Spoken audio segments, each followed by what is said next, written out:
Amy? Yes, I'm Amy Romero, Roswell. But you can call me Amy for short, Mr. Blood.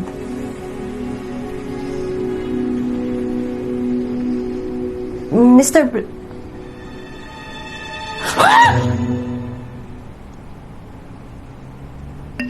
Kuya, sa park?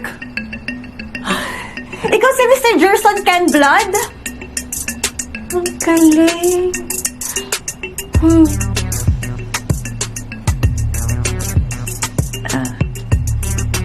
Bakit hindi ka makapagsalita?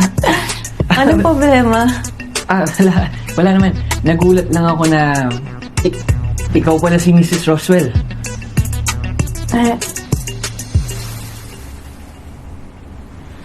Ano namang nakakagulat dun kung ako si Mrs. Roswell?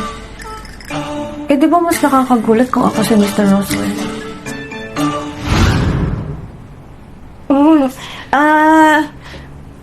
Ano nga palang appointment mo, Kuya Ken?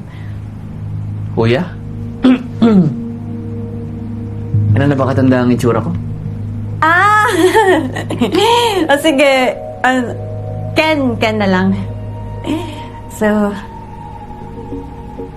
shall we start the meeting? Naku, Amy, pasensya ka na. Naiwan ko kasi yung folder ko, yung mga importanteng i-discuss ko sana sa'yo. So, kalimutan ko. Ay, ganon. Do you want me to call the secretary for assistance? What should we do?